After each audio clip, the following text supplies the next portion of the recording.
I'm from Texas, so in Texas we've experienced a lot of droughts recently. And then way back, my grandparents used to like to tell the story about how they had to pack up their kids, leave West Texas, and head home to Houston to stay with family because all the water in their cistern dried up and there wasn't any water left in town. So because of that, one of my interests is studying drought resistance in soybeans. So in Iowa, we're a lot more lucky than we are in Texas. In Texas, we have to irrigate just about everything. So we've got pivot irrigation, flood irrigation. For vegetables, we have drip irrigation. The weather's not that bad in Iowa, but it's never a bad thing to be prepared for the worst, and weather patterns seem to have a mind of their own. So if we're prepared for the worst, at least we have something when that drought comes. So one of these traits, drought resistance, is quantitative. There's two types of traits. There's quantitative traits, there's qualitative traits. Qualitative traits are something like flower color, so you either have white or purple in soybean. For drought and other things such as disease, it's more of a scale. So you may have some, like these plants right here, these are for iron deficiency chlorosis, like Matt was talking about earlier. So you have, it's a varying degree of brown and yellow for the more severe that the infection gets. As a breeder, we need to be able to go through the field where sometimes there's going to be thousands or hundreds of thousands of plants and choose that best one for the next season. One of the things that's going to help us do that is, like all of y'all who have gone out and you've scouted, you used the visual spectrum of the electromagnetic spectrum. So if y'all remember in like 7th grade science class, we talked about the electromagnetic spectrum where you've got, yeah.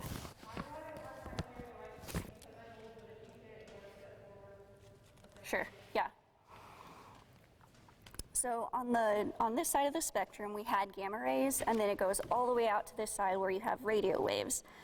But when you're out scouting, we're using that 400 to 700 nanometers. This is the visual spectrum. So this is what we see color, that's what we use for diseases, that's how we rate plants visually.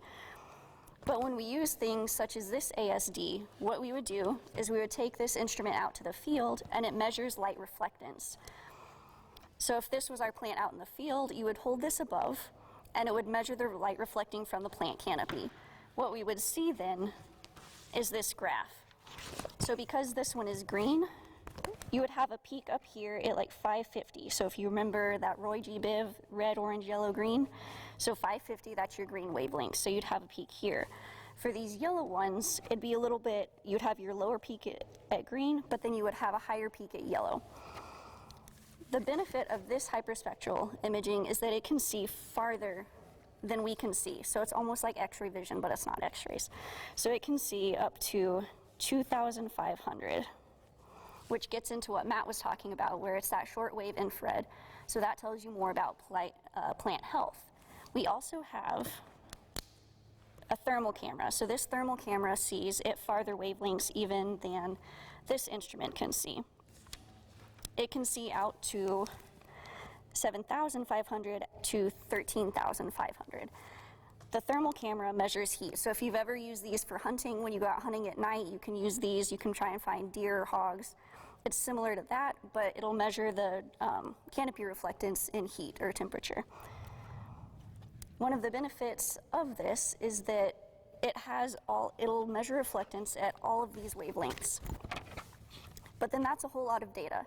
Some of these are redundant, we don't need all of these, so we also have something called a multispectral camera, where after we have used these to figure out which wavelengths are the most important, then we can go through and select which ones are most important and develop a multispectral camera that's fit for exactly what trait we want to measure.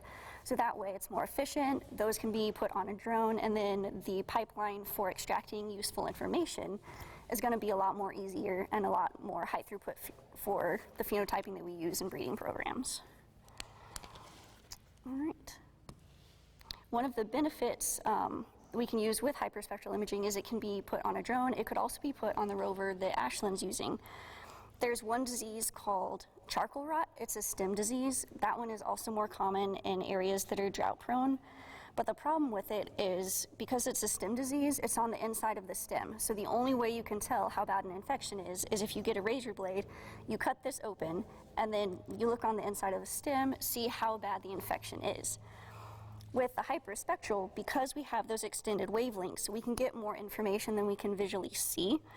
And what I found in my master's program is that when you use a hyperspectral camera, you image this stem without having to cut it open, you can see just how far that anterior lesion from the disease has progressed. So it saves a lot of manpower, it saves us cutting our fingers when we're trying to use those razor blades to cut these open, so it's a lot safer, a lot faster, and it's quantitative. So we can put an exact number instead of just, oh, I think this is yellow, or I think it's kind of red. Well, does anybody have any questions about the different kind of cameras we have, what traits we might use them for, anything like that?